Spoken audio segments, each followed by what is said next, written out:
से कह रहे हैं कि हे सूत जी, आप सारे वेद शास्त्रों के सिद्धांतों को जानने वाले हो। सूत जी, आपकी महिमा यह है कि आप व्यास जी महाराज के परम शिष्य हो। ऐसा नहीं है कि शौनकादि ऋषि को जानते नहीं हैं। जो जानकार व्यक्ति होता है वह अनभिज्ञ बन के बैठे रहता है, यह जानकार की महिमा होती है। इसलिए जो शौनकादि ऋषि हैं सूत जी जैसे ही हैं। कितने हैं वो? बोले 88,000। अब आप लोगों ने तो नैमिषारण्य पता नहीं कितने लोगों ने देखा है। अभी हम जाड़ों में पूछ के महीने में नैमिषारण्य गए थे भागवत के लिए। सज्जनों, कुछ लोगों के मन में श्रद्धा भक्ति तीर्थ में करने की होती है। कोई भी कार्य जब हम अपने घर में करते हैं तो उसका 1 गुना फल मिलता है, और यदि हम उसी कार्य को तीर्थ में करते हैं तो उसके 1000 गुना फल होता है। इसलिए अभी एक माता जी थी, उनने नैमिषारण्य के पावन तीर्थ में श्रीमद् भागवत सप्ताह ज्ञान की किया था। इसलिए मैं भी वहाँ 8 दिन नैमिषारण्य तीर्थ में रहा, और उसमें जो 84 कोश परिक्रमा थी हमने वो भी करी। तो जहाँ सूत जी महाराज कथा सुनाते थे उस पावन भूमि को अपनी आंखों से दर्शन किया, उस पावन भूमि का अनुभव भी किया। अभी भी हमारे पवन जी वहाँ जाने वाले हैं, इसके बाद वहाँ कथा है। तो कहने का तात्पर्य है कि उस नैमिषारण्य का कहाँ है नैमिषारण्य? बोले उत्तर प्रदेश में सीतापुर एक जिला है, उस सीतापुर जिले के नज़दीक ही नैमिषारण्य है। अच्छा, नैमिषारण्य का मतलब क्या होता है? बोले नैमिषारण्य का मतलब तो वह है जो सीतापुर में जो नैमिषारण्य है उसका मतलब है। एक बार ऋषि लोग भगवान के पास गए। उन्होंने कहा, प्रभु हम जहाँ भी यज्ञ करते हैं दैत्य आकर के हमको दुखी कर देते हैं, उत्पात करते हैं। इसलिए हमको कोई ऐसा स्थान बताओ जहाँ जाके हम शांति से यज्ञ पूजन कर पाए। इसलिए यज्ञ हवन पूजन करने के लिए शांत स्थान, शांत वातावरण, शांत चित्त, ये सब चाहिए। हाँ, ध्यान रखना। जिस स्थान जो स्थान शांत न हो, जिस स्थान में शांति न हो, जिस स्थान में रहने वाले लोग शांत चित्त के न हो, वहाँ पूजा करने में थोड़ी असुविधा होती है। इसलिए शौनकादि ऋषि ब्रह्मा जी के पास गए।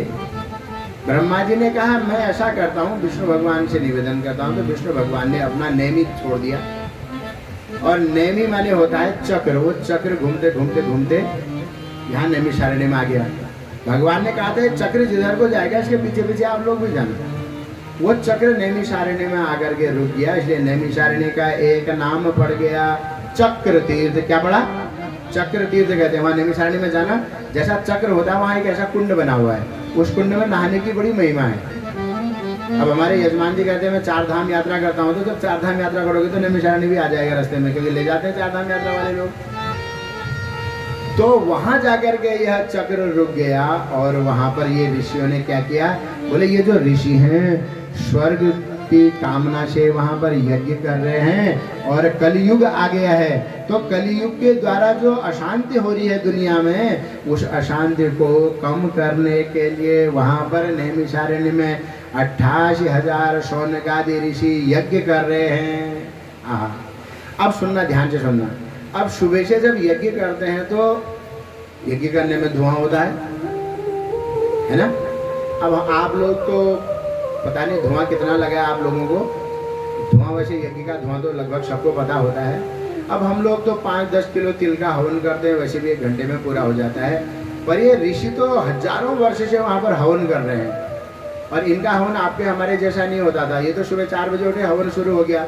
अब 12 बजे तक के हवन करते करते जो नाक में धुआं जाता है ना हवन का, वो सिर दर्द कर देता है। आपने ध्यान दिया होगा, जिसने हवन करा होगा, हवन का यदि धुआं घर को तो पवित्र करता है, यदि नाक में चले गया और गले में चले गया तो फिर समस्या भी कर देता है। 1-2 दिन तक सिर दर्द जाता ही नहीं, ऐसा होना। तो ये ऋषि लोग भी प्रातःकालीन सत्र माने 12 बजे तक तो यज्ञ करते हैं। अब हवन करते करते थोड़ा थक जाते हैं अग्नि के समीप रह करके। तो ये शौनकादि ऋषि सूत जी के पास जाते हैं। वहाँ एक सूत गादी एक जगह है। जब आप नैमिषारण्य जाओगे ना कभी, एक जगह का नाम है सूत गादी। वैसे तो वहाँ सब जगह सूत गादी लिखे रहते हैं, पर एक ही जगह है जहाँ सूत जी बैठते थे। अब तो उन्हें नैमिषारण्य में सब जगह बोर्ड लगा दिया कि यही सूत गादी है, यही सूत गादी है। हाँ, हो सकता है सूत जी घूमते रहते हैं वहाँ। तो एक जगह निश्चित जगह सूत गादी, वहाँ पर सूत जी महाराज पूछी में बैठ गए। तो शौनकादि ऋषियों ने कहा सूत जी सुबह के समय तो हम हवन करते हैं, थक जाते हैं, अब आप हमको मध्याह्न काल में क्या करो, बोले भगवान की परम पावनी कथा को सुनाओ। तो आज शौनकादि ऋषियों ने क्या कहा, बोले हमें शिव जी की कथा को सुनाओ। आज हमारे मन में शंकर जी की कथा सुनने का मन हो रहा है। तो ये नैमिषारण्य का पावन तीर्थ है, वहां शौनकादि ऋषि सूत जी से कह रहे हैं कि आप हमको शंकर जी की कथा सुनाओ। तो तीर्थ माने क्या, बोले तरंती इति तीर्थ, जिस स्थान में जाकर के आदमी का तारण हो जाता है, वह पवित्र हो जाता है, उसको तीर्थ कहते हैं। तो सज्जनों नैमिषारण्य माने क्या, बोले नैमिषारण्य का एक अर्थ यह भी होता है निमिष एव नैमिषः, भगवान शंकर की कथा को सुनने में एक निमिष जिस स्थान में मन लग जाए उस जगह को नैमिषारण्य कहते हैं। यदि जोशी जी के घर में एक निमिष आपका मन भगवान शंकर की कथा को सुनने में लग गया तो जोशी जी का घर भी आज नैमिषारण्य ही बन गया है। बोलिए नैमिषारण्य धाम की। अब ये नैमिषारण्य है, ध्यान रखना, ये जोशी जी का घर नहीं है, क्योंकि निमिष एवं नैमिषा, इस स्थान में भगवान की कथा को सुनने में आपका मन लग गया हो। निमिष कहते हैं आंख की एक बार पलक झमकने को निमिष कहते हैं। तो ऐसा स्थान जहाँ पर भगवान की कथा हो रही हो उस स्थान को तीर्थ कहते हैं। क्यों कहते हैं, बोले उस स्थान में जा करके लोग भगवान की कथाओं को सुन करके अपने जीवन को धन्य करते हैं, अपने पितरों का तारण करते हैं, अपने जीवन का तारण करते हैं, क्योंकि भगवान की कथा से उनके जीवन में भगवान की भक्ति आती है। उस भक्ति के प्रभाव से वह संसार से तर जाते हैं। इसलिए हे सूत महाप्राज्ञ सर्व सिद्धांत विद प्रभु, अरे सर्व सिद्धांत विद प्रभु, अरे सूत जी आप तो पुराणों को जानने वाले हो, इसलिए क्या करो, बोले सदाचारस्य सद्भक्तिर्विवेको वर्धते कथम, सदाचारस्य सद्भक्तिर्विवेको वर्धते कथम। कैसे लोगों के जीवन में सदाचार आए, सदाचार माने सद आचरण, अच्छा आचरण लोगों के जीवन में कैसे आए, विवेक कैसे आए। सही और गलत का हमको ज्ञान ही नहीं है, हो हम गलत को सही मानते हैं और सही को गलत मानते हैं, ये विवेक हमारे जीवन में नहीं है सर। इसलिए सूत जी से शौनकादि ऋषि कह रहे हैं, अरे सूत जी महाराज यह विवेक कैसे जागृत बुधो और स्विकार निराशस्तो सज्जनै क्रियते कथम। ये हमारे जो मन में विकार भरा हुआ है, यह विकार कैसे नष्ट हो। तस्य संशोधने किम ही विद्यते परमायनम, यह मन का शोधन कैसे हो जाए, यह मन शुद्ध कैसे हो जाए।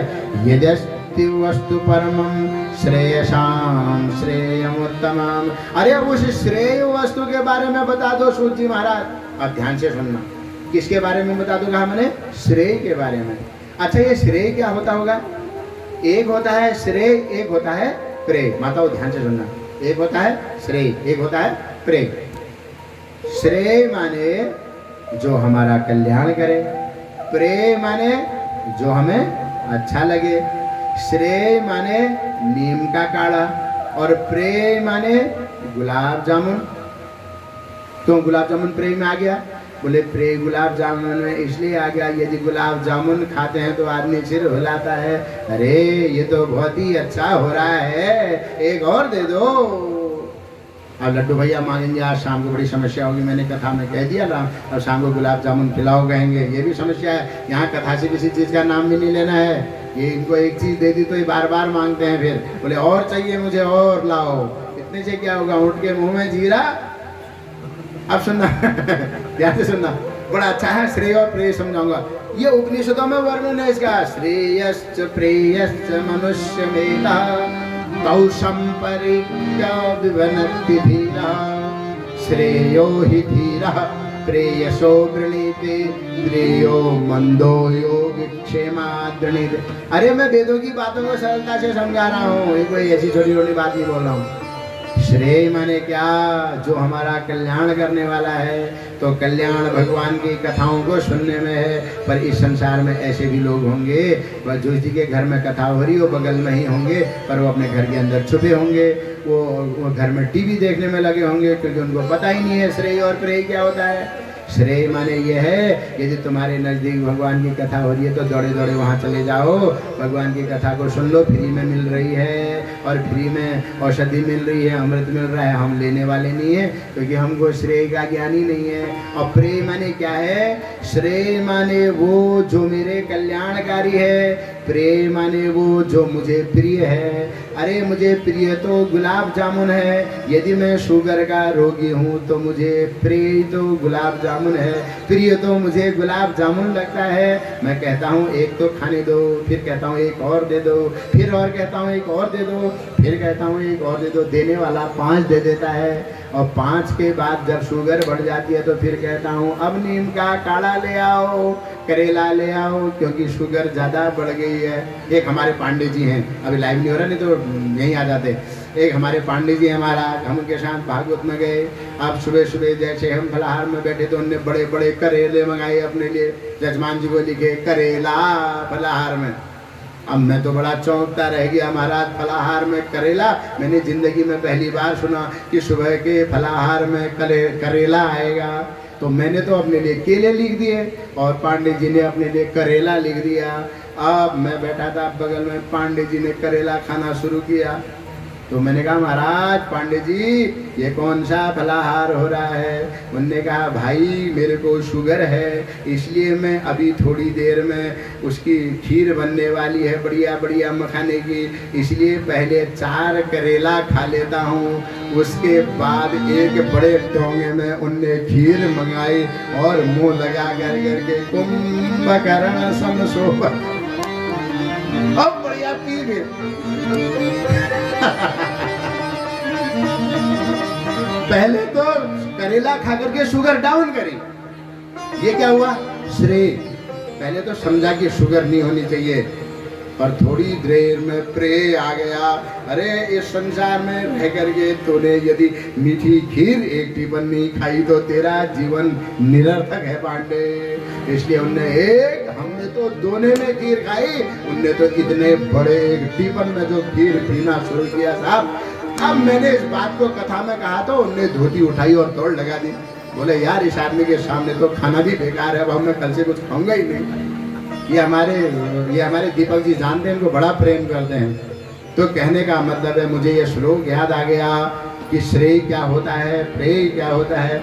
श्रेय वो होता है जो मुझे प्रिय लगता है। सज्जनों, 1 रसगुल्ला खाओगे तो प्रेय लगेगा, 2 रसगुल्ला खाओगे फिर भी प्रेय लगेगा, पर जब यह रसगुल्ले की संख्या 5 में चले जाएगी तो यह जो प्रेय होगा अब हमको दुख देने वाला हो जाएगा। अब शुगर बढ़ जाएगी, क्या करोगे?